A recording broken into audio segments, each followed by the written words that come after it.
नमस्कार, आप देख रहे हैं इंडिया टीवी। आपके साथ मैं हूं मीनाक्षी जोशी। किसानों से सरकार की बात अब तक नहीं बनी है। सरकार संशोधन की बात कर रही है तो किसान तीनों कानूनों को वापस लेने पर अड़े हुए हैं। आज से किसानों ने हाईवे जाम करके आंदोलन को और तेज करने का ऐलान किया है। किसानों को सरकार कैसे मनाएगी, आंदोलन का आखिर क्या सलूशन निकलेगा, इस पर बातचीत करने के लिए और चर्चा करने के लिए बेहद खास मेहमान अब हमारे साथ जुड़ रहे हैं। नितिन गडकरी जी, बहुत बहुत स्वागत है आपका इंडिया टीवी पर। आप ना सिर्फ एक तेज तर्रार नेता हैं, बल्कि आपके बारे में तो कहा जाता है कि आप वक्त से पहले टारगेट को अचीव करने के लिए जाने जाते हैं।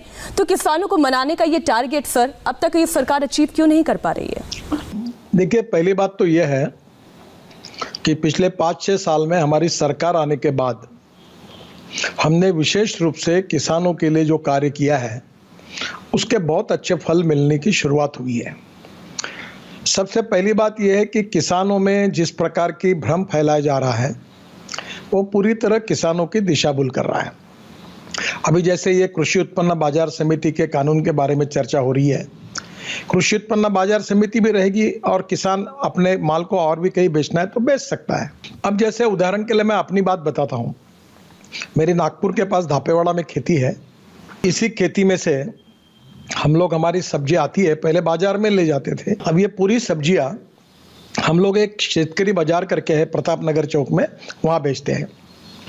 हमको बाजार समिति से 10 रुपये ज़्यादा कीमत भी मिलती है। और दूसरी सबसे महत्वपूर्ण बात यह है कि कीमत से ज़्यादा जो बाजार में जाते तो 8% दलाली देनी पड़ती थी, वो भी नहीं देनी पड़ेगी। जाहिर है किसानों का ये मसला ऐसा है, और क्योंकि ये सरकार नितिन जी जानी जाती है अपने कम्युनिकेशन स्किल के लिए, ये कम्युनिकेशन गैप क्यों आ रहा है? किसान समझ क्यों नहीं पा रहे हैं? देखिए, सबसे पहली बात है कि जब कन्विंस करने की क्षमता खत्म हो जाती है तो कंफ्यूज करने की कोशिश होती है। और इस बार जो राजनीतिक दृष्टि से जिनको आज अस्तित्वहीन हो गए थे, वो इस बहाने किसानों को भड़काने की कोशिश कर रहे हैं, उनको गुमराह कर रहे हैं। सही में स्थिति यह है कि बाजार में किसान के फसल को ज़्यादा भाव मिलना चाहिए। आज आपको पता होगा हमारे पास शुगर सरप्लस है। पिछले साल 6000 करोड़ रुपए खर्चा करके हमने 60 लाख टन शुगर एक्सपोर्ट की, 10 रुपए किलो सब्सिडी दी। आज हमारे पास चावल 280 लाख टन चावल सरप्लस है, गोडाउन में रखने के लिए जगह नहीं, फिर भी हम एमएसपी में चावल खरीद रहे हैं। और दूसरी बात, हमारी सरकार ने चावल से इथेनॉल बनाने का निर्णय किया है, जो पेट्रोल का विकल्प है। और 450 करोड़ लीटर इथेनॉल हमारे देश में आ रहा है, जो 10% पेट्रोल में मिलाने के लिए भी काफ़ी नहीं है। उसके लिए 1600 करोड़ लीटर चाहिए। इसके बाद हमने ये भी निर्णय किया है कि हम डीजल में भी 10% इथेनॉल डालेंगे। मुझे लगता है ये सब निर्णय तो किसानों के हितों में है, पहली बार हुए हैं, ऐतिहासिक निर्णय है। और इससे मक्के से, चावल से, फूड ग्रेन से इथेनॉल बनेगा। अब शुगर केन जूस से, मोलाइसेस से इथेनॉल बनेगा। इतना ही नहीं तो मैंने इथेनॉल पर चलने वाली बाइक भी बजाज की और टीवीएस की लॉन्च कर दी है। अब हमारे गाड़ियों में, 4 व्हीलर में जितनी कंपनियां हैं, BMW, मर्सिडीज, हुंडई, सभी प्रकार की, इसमें फ्लेक्स इंजन लगेगा तो उसमें 100% पेट्रोल और 100% इथेनॉल कुछ भी डाल सकते हैं। तो पूरे किसानों को इसका फायदा जिन हाईवेज पर ये 4 व्हीलर्स और 2 व्हीलर्स दौड़ेंगे, उन हाईवेज को तो ब्लॉक करने की तैयारी किसानों ने कर ली है। क्योंकि एक मत ये है, क्योंकि आपने कहा कि FCI के गोदामों में भंडार किया जा रहा है और MSP के तय MSP पर ही अगर हम भंडार और आगे करते जाएंगे, जबकि हमारे भंडार सरप्लस में है, तो क्या दूसरा पक्ष ये है कि इस पर सरकार पर बोझ नहीं पड़ेगा? देखो, पहली बात तो ऐसी है कि diversification of agriculture towards energy and power sector, ये मैं पिछले 15 साल से कह रहा हूँ। इथेनॉल की बात काफ़ी अटल बिहारी वाजपेयी थे, तब से हम इसके पीछे लगे हुए हैं। हमारी सरकार आने के बाद मोदी जी ने इसका निर्णय किया और 2022 के बजाय 2 साल पहले ही 10% इथेनॉल का टारगेट हासिल करने की बात कही। अब शुगर बनाने के बजाय इथेनॉल बनाएंगे तो शुगर कम बनेगी, तो हमारी समस्याएं सुलझाई जाएगी। अगर 280 लाख टन चावल पड़ा हुआ है, इसके बजाय अगर इसका इथेनॉल बनेगा तो किसानों की भी राहत मिलेगी, गाँव में रोजगार होगा, गाँव में इंडस्ट्री आएगी और इसके कारण चावल का स्टॉक भी कम होगा और चावल का भाव बढ़ेगा। अब इसी प्रकार से कॉर्न की MSP 1700 रुपये है, 1000 रुपये तक भाव है। कॉर्न से इथेनॉल बनाने की अनुमति मिल रही है, तो कॉर्न इथेनॉल में जाएगा तो स्वाभाविक रूप से कॉर्न का भाव बढ़ेगा। तो मैं आपको एक बात बता, अभी हमारी सरकार ने जो तेल इंपोर्ट हो रहा था मलेशिया से, पाम ऑयल या बाकी, इसके ऊपर इंपोर्ट ड्यूटी बढ़ाई ताकि हमारे देश के सोयाबीन है, सरसों है, ये सब बातों की, इसके तेल बीज की भी भाव बढ़े। तो हर बार सरकार ने किसानों के हितों के लिए काम किया। प्रधानमंत्री सिंचाई योजना लाई, जो 50% से काम पूरा और जो प्रकल्प बंद पड़े थे उसको सिंचाई के लिए पैसे दिए। मैं ही मंत्री था। मैं आपको पूछना चाहता हूं, पंजाब, हरियाणा, कश्मीर, उत्तराखंड, हिमाचल और राजस्थान के बीच में करीब 7 अनेक झगड़े थे, प्रकल्प अटके हुए थे। ऐसे 7 राज्यों के बीच में जो झगड़े थे, हमारी सरकार आई प्रधानमंत्री जी के नेतृत्व में, मैं वाटर रिसोर्सेज मंत्री था, हमने सब प्रकार के निर्णय किए ताकि किसान के खेत को पानी मिलेगा, सिंचाई बढ़ेगी। तो आज एक प्रकार से अभी प्रधानमंत्री जी ने किसानों के लिए विशेष रूप से फल फूल सब्जियों के प्रक्रियाओं के लिए, किसानों के इंश्योरेंस के लिए, फिशिंग के लिए बहुत बड़ा प्रावधान किया है। हम ग्रामीण और कृषि क्षेत्र को प्राथमिकता दे रहे हैं। अब जैसे ये कॉन्ट्रैक्ट फार्मिंग की बात कर रहे हैं, अब मुझे बताइए कि एक इंडस्ट्री अगर बीमार हो जाती है, बाद में बंद पड़ जाती है, तो हम उसके साथ जॉइंट वेंचर पार्टनर लाते हैं, वो पैसा इन्वेस्ट करता है, इंडस्ट्री में आधा प्रॉफिट उसका, आधा उसका होता है, फिर इंडस्ट्री फायदे में आती है, उसका कर्जा चूक जाता है। वैसे जो किसान है, मैं विदर्भ में हूँ, महाराष्ट्र में, यहाँ किसान आत्महत्या कर रहे हैं। किसानों के पास सीड खरीदने के लिए, फर्टिलाइजर खरीदने के लिए, ड्रिप के लिए पैसे नहीं है, जमीन ऐसी पड़ी हुई है, बंजर जमीन जैसी पड़ी हुई है, क्योंकि पैसे नहीं है, कर्जे के बोझे में किसान आत्महत्या कर रहा है। अगर उस समय कोई आता है और बोलता है कि मैं जमीन की ट्रैक्टर से नांगरेटी करूंगा, मैं बीज लाऊंगा, खाद लाऊंगा, पानी दूंगा, और जो उत्पादन मिलेगा उसका खर्चा जाने के बाद आधा प्रॉफिट किसान का होगा, आधा मेरा होगा, तो क्या इससे किसानों को राहत नहीं मिलेगी? किसान के पास लेकिन गडकरी जी, कॉन्ट्रैक्ट फार्मिंग को लेकर किसानों का कहना यह है कि ये कॉन्ट्रैक्ट फार्मिंग धीरे धीरे किसानों से उनका जमीन का मालिकाना हक छीन लेगी और सब कुछ कॉर्पोरेट्स के हाथों में चला जाएगा। पहली बात, कोई कॉर्पोरेट की बात पूरी तरह झूठ है, और कोई किसानों को, जैसे आज हमारे यहाँ बटे में खेती देते हैं, आज भी प्रथा है देश में, और इसमें क्या किसान, वो बटे देने वाले की मालकी की खेती कभी होती है क्या? जमीन तो 7/12 पर उसका ही नाम रहेगा, केवल 2 साल 3 साल के लिए कॉन्ट्रैक्ट होता है, और 3 साल में जो उत्पादन में ज्यादा बढ़ता है, उससे जो प्रॉफिट मिलता है, वो बेचारे किसान को आधा मिलता है, आधा उसको मिलता है। आज किसान की ताकत नहीं है, उसके पास पैसा नहीं है, उसमें खेती में डालने के लिए, खाद के लिए, बीज के लिए, पानी के लिए पैसा नहीं है, कि जमीन बंजर पड़ी हुई है। ऐसे स्थिति में कोई दूसरा आदमी पैसा इन्वेस्ट करेगा गांव का भी, तो वो क्या कॉर्पोरेट हो गया क्या? पूरी तरह किसानों को गुमराह करने की बात चल रही है।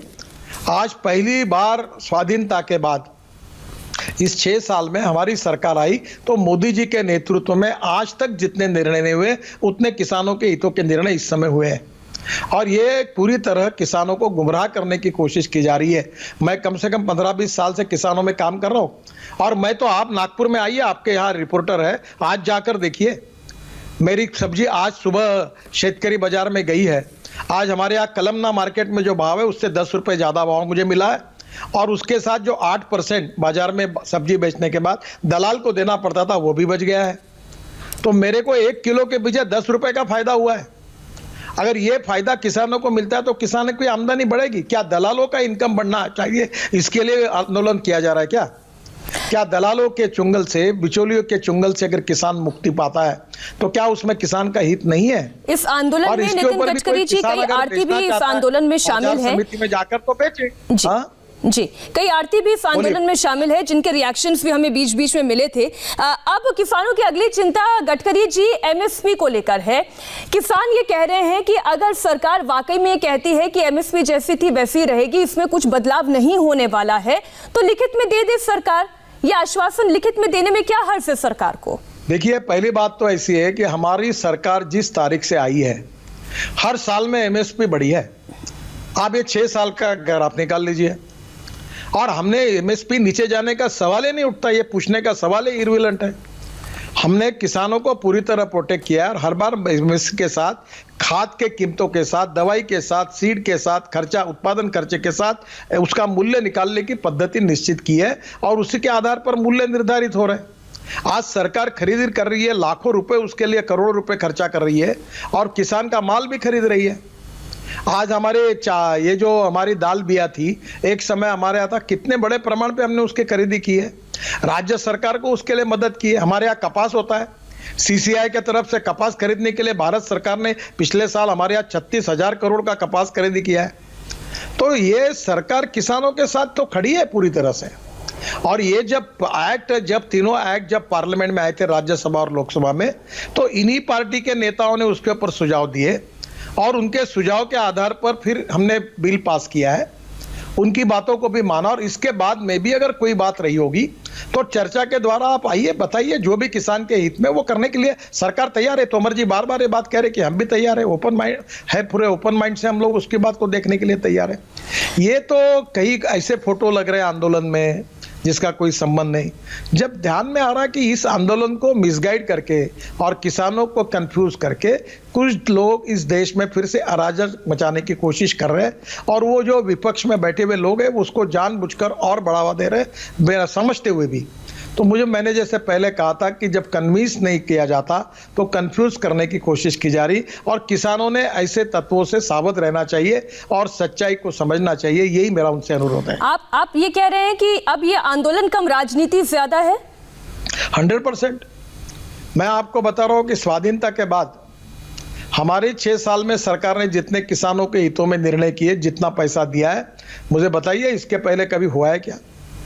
13 लाख करोड़ हम किसानों के लिए हमने विशेष रूप से पैसे की प्रोविजन, कर्जा उपलब्ध करा के दिया। ये लिमिट कभी थी? किसान क्रेडिट कार्ड दिए, फसल इंश्योरेंस बीमा योजना के लिए हमने जिस प्रकार से योजना बनाई जिसका फायदा किसानों को मिल रहा है। एमएसपी हमने लगातार 6 साल में बढ़ाई है और हमने गारंटी दी है ना, सरकार गारंटी दे रही है, हर साल एमएसपी बढ़ी, हमारे 6 साल का रिकॉर्ड है। हम किसानों के हितों में काम करना चाहते हैं, उसका हिसाब जब होगा उत्पादन खर्चे के साथ, हर बार हम कैबिनेट में 50 रुपए 60 रुपए बढ़ाते जाते हैं। और इस बार प्रधानमंत्री ने कोविड के समय को लेकर हमारे टमाटर हो, हमारे प्याज हो, इसकी storage system, improve cold storage, इसके लिए 20 करोड़ रुपए का प्रावधान करके रखा हुआ है। फूड प्रोसेसिंग इंडस्ट्री के लिए 10,000 करोड़ रुपए दिए गए हैं। फिशिंग के लिए हमारे देश में सॉल्ट वाटर और स्वीट वाटर में फिशिंग को बढ़ाने के लिए 12,000 करोड़ की प्रोविजन की गई है। हमारी डेयरी में कितना अच्छा काम हो रहा है, मदर डेयरी हो, अमूल डेयरी हो, कितने बड़े प्रमाण पर आज हमारे किसानों को एक राहत दी है कि हम दूध की खरीदी कर रहे हैं। तो मुझे लगता है कि किसानों को एक प्रकार से मिसगाइड करने की कोशिश की जा रही है। केवल हमारे यहाँ तेल भी ऐसी है कि जिसका शॉर्टेज है और 90,000 करोड़ का खाद्य तेल हम आयात करते हैं। अब हम वो भी कोशिश कर रहे हैं कि हमारे देश के किसान ये इंपोर्ट करने के बजाय हमारे देश में भुईमूग हो, सोयाबीन हो, सरसों हो, सबकी यहीं पर हमारी यहाँ प्रोडक्शन बढ़े, इसकी कोशिश की जा रही है। तो मैं ये मानता हूं कि आप जिस कंफ्यूजन की बात कर रहे हैं गडकरी जी, उस पर हाल ही में 2 ऐसे बयान आए हैं जिसके बाद मैं सवाल पूछूं। पहला बयान तो कल इंडिया टीवी से बातचीत के दौरान कृषि मंत्री तोमर साहब ने कहा, और आज पीयूष गोयल ये ट्वीट कर रहे हैं कि वामपंथी विचारधारा के जो किसान नेता हैं वो इसे हाईजैक करने की कोशिश कर रहे हैं। आपको क्यों लगता है कि वामपंथी विचारधारा अगर इस किसान आंदोलन को हाईजैक करती है तो इसमें किसानों का नुकसान है? देखो, नक्सलाइट मूवमेंट में जिनको पकड़ा गया, कोर्ट में जिनके ऊपर आरोप साबित हुए और इंक्वायरी होने के बाद जिनको जेल में रखा गया है, जो नक्सलाइट को सपोर्ट कर रहे थे, उनको फोटो लेकर वो आंदोलन का क्या संबंध था? वो फोटो वहाँ क्यों दिखे? मुझे बताइए, दिल्ली में जो कुछ दंगे हुए, फसाद हुए, उसमें जिन लोगों ने एंटी नेशनल भूमिका ली थी, जिनके ऊपर सरकार ने कार्रवाई की, उनके फोटो लेके उनको रिहा करने की मांग क्यों की गई? इन 2 विषयों का किसान आंदोलन के साथ क्या संबंध था, मेरे समझ में नहीं आया। और कुछ किसान संगठनों ने इसका विरोध भी किया है। इसका मतलब यही है कि कुछ प्रवृत्तियां, कुछ तत्व इस किसानों के आंदोलन को मिसगाइड करके उसके साथ अपनी बातों को आगे लाने की कोशिश कर रहे हैं। नहीं तो ये फोटो आपने भी टीवी पर बताया ना सब, मुझे बताइए इनका संबंध किसान आंदोलन के साथ क्या था? इनमें से किसी ने कभी किसानों के लिए कोई आंदोलन किया था क्या? या जो विषयों पर इनके ऊपर कार्रवाई हुई उसका और इस आंदोलन का क्या संबंध था? ये क्यों फोटो वहां लाए गए? लाने वाले कौन थे? उन्होंने ये कोशिश क्यों की गई? क्या ये सवाल पूछने का अधिकार नहीं है? और इसके लिए स्वाभाविक रूप से इस आंदोलन को भड़काने की कोशिश कुछ तत्व कर रहे हैं। मैं किसानों का आंदोलन करने का अधिकार जो है उसको स्वीकार करता हूँ, लोकतंत्र में उनका अधिकार है। बातचीत करें, उनकी जो भी कुछ सुझाव है उसको सुलझाने के लिए सरकार तैयार है और सरकार किसानों के हितों के लिए कटिबद्ध है। और अच्छे सुझाव कोई आते होंगे तो उसको भी स्वीकार करके किसानों का कल्याण करने के लिए हम तैयार हैं। नितिन गडकरी जी, आप लोग सबसे मजबूत सरकार हैं, आप मेजॉरिटी की सरकार हैं, उसके बावजूद अगर मुट्ठी बंद किसान नेता जो आपको लगता है कि वामपंथी विचारधारा से प्रेरित है और उनका एजेंडा कुछ और है, वो अगर इतने बड़े आंदोलन को गुमराह करने की कोशिश कर रहे हैं, तो इतनी मजबूत सरकार फिर क्या कर रही है? वो किसानों को क्यों नहीं मना पा रही है? पहली बात तो ऐसी है कि सब किसानों को वामपंथी विचारों से प्रभावित है, ऐसा कहना गलत होगा जो आप कह रही है। नहीं, मैंने कहा मुट्ठी भर कुछ किसान नेता, मैंने मुट्ठी भर कुछ किसान नेता, मेरे शब्द ये थे जी। किसानों का आंदोलन करने वाली अलग अलग संगठन है, उनमें किसी का राजनीति से संबंध भी होगा, किसी का नहीं भी होगा। उनके ऊपर किसी प्रकार की टीका टिप्पणी मैं नहीं करना चाहता, पर ये जो किसान आंदोलन कर रहे थे, इसमें घुसकर कुछ वामपंथी नेताओं ने जो फोटो वहां लगाने का काम किया है, ये इस बात का द्योतक है कि इस आंदोलन को एडवांटेज लेकर इसको एक दिशा देने का प्रयास कर रहे हैं। और ये करने वाले नक्सलवादियों का समर्थन करना, आतंकवादी विचारधारा के आधार पर इस प्रकार की एंटी नेशनल बातें करने वाले लोगों के फोटो को लेके आना, ये तो ये किसानों के आंदोलन का पार्ट भी नहीं। ये संगठन इसमें कोई इंटरेस्ट, उल्टा उसमें से कुछ संगठन ने कहा कि ये गलत है, हमारा इसके साथ कोई संबंध नहीं।